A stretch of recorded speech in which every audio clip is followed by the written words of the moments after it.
Hey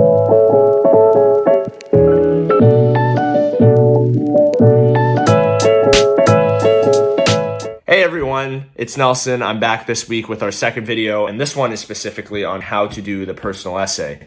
If you haven't checked out the last video, we talked a little bit about getting started with applications, where to go, how to set up the accounts and how to set up the applications moving forward, and kind of an overview of the application process for undergrads. So if you find these videos helpful, make sure you check back on this channel in the future. We're going to have more of these similar types of videos. And if you ever need any sort of college consulting services, test prep services, tutoring services, Navi Consulting offers very high quality and very, very effective sessions.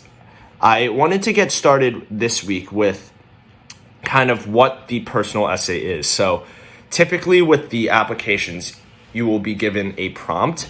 And on almost all of the applications, I'm hesitant to say all, but almost all of them have some form of personal statement or personal essay.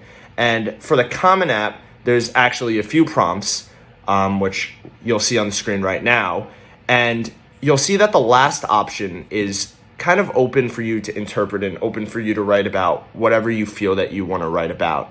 It asks you to respond to a different prompt or one of your own design. And what that means is whatever you feel that you want to convey to the admissions office, this is kind of the space to do that. So essentially the personal essay can be about anything. And I know a lot of people stress a lot about what they want to write about. And I definitely felt that last year when I was going through the process. I just wanted to kind of preface this by saying there's not one way to approach the personal essay. I know people who have gone into schools writing about a variety of subjects, variety of, I guess, emotional pieces, right? So I've heard of people writing about Domino's Pizza. I've heard about people write about sports, family struggles, everything in between, right? So it can be happy, sad, it can be an anecdote, it can be something poetic about your life, and it can really be open to what you want to convey to the reader. With that though, with all that freedom comes a little bit of stress in terms of how you want to pick that subject. So that's kind of the first thing we're going to talk about, is coming up with your topic.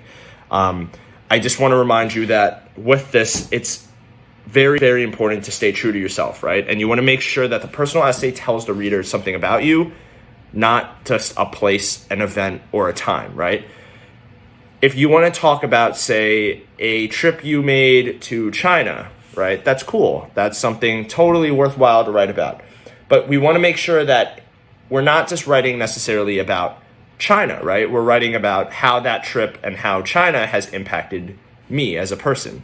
Because at the end of the day, this space should be utilized to convey a message about yourself to admissions officers. So let's jump into coming up with the topic. So I like to propose two questions when you're coming up with a personal statement.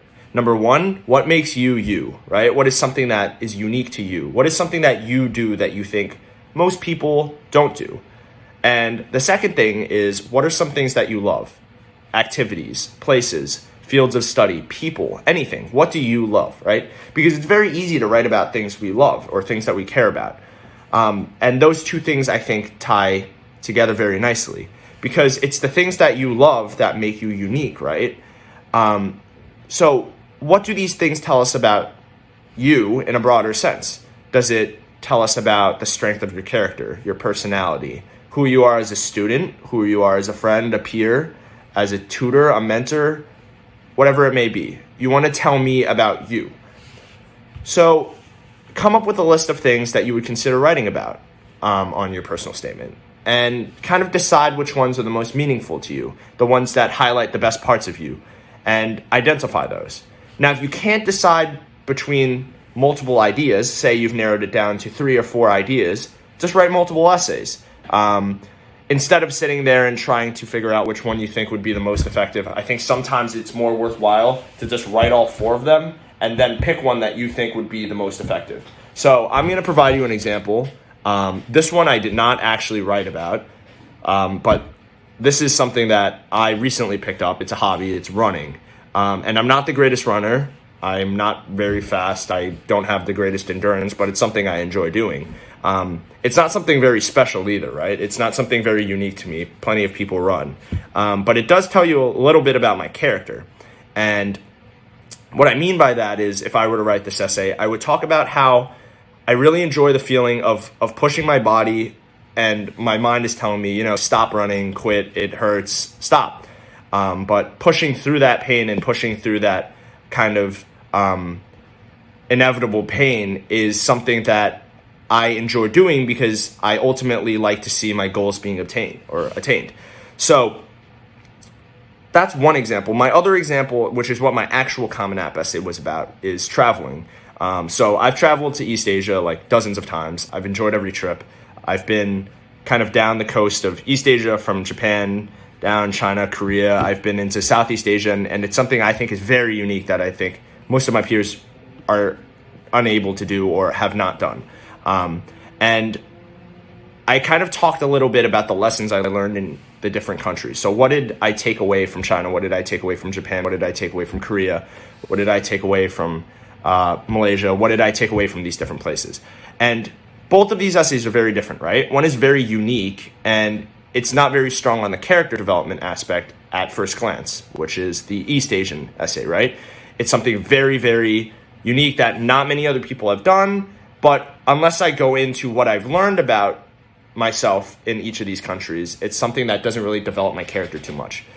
The first essay about the running is something that's not very unique, but it does tell you a lot about my character, that I like pushing through adversity, that I like challenging myself, that I like overcoming obstacles, right? So ideally, if you could get a topic that can combine both of these in a way that is able to tell them something about you through a unique aspect of your life, that would be the most effective way to do your personal essay. And that's really what I thought about when I was writing my personal essay. And okay, so now that we have a topic, we need to write the essay. So some of this we discussed in the last video, but I mainly use two methods to approach my writing. So the first method is zooming in, or the zoom in method. So you start with the bigger picture and you fill in the details. So this would work on something kind of like the traveling to East Asia paper, or essay, or personal statement, whatever you want to call it.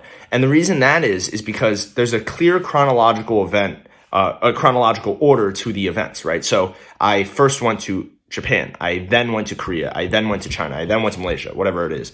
Then in that case, you know exactly which ones go where. So you can fill in the header, say Japan, China, Korea, whatever it is, and then you can fill in the details in between and fill in the gaps. The second method I would suggest trying out is the spilling the beans method. So this one is kind of more chaotic. It's just right? Go with the flow, go wherever your mind takes you, and just kind of dump your ideas onto the page and sort them out after. And I kind of mentioned this last time, but sometimes the hardest thing with writing is just starting. So getting your ideas onto the page and getting into the flow of it will definitely help you in the process. So since you'll be writing multiple essays for the multiple colleges that you'll be applying for, I'd encourage you to try both methods and figure out which one you like more. Like I said, the zoom in method works well for the traveling paper, whereas the spilling the beans method might work for something like the running example, where I don't necessarily do it in a specific order or where I have a specific event. Rather, it's emotions that I associate or thoughts that I associate with an activity that is reoccurring. Remember that with these essays, you're only writing the draft, right? You have a ton of time to make edits. So just make sure you've blocked out your time and you stay on schedule, and you should be totally good in terms of time frame. I like to break it down into 4 stages: the brainstorming, the writing, the modifying, and the proofreading. So we just went over the brainstorming, thinking up of ideas of what you want to write about, and writing a draft using the 2 methods we talked about. The third method, or the third step in the methodology, is modifying, which is kind of fixing the draft by moving ideas around. You're adding things, you're taking thoughts out, removing unnecessary sentences, you're correcting things grammatically, whatever it may be, so that it flows better. And then your fourth and final step is proofreading and polishing, right? You're checking for spelling, grammar, word choice, diction, and I would suggest giving it a fresh eye, meaning take a few days off from finishing writing the paper to reviewing and checking it over, because sometimes when you've just been staring at your screen for so long, some things just kind of escape you and completely go over your head. All right, so that's all I have today for the how to do the personal essay. Make sure you check back on the channel. Eventually, I'd like to get to a tutorial on how to do the why us or why this school type of essay, essays with more specific prompts, and then a word count minimum and maximum guide.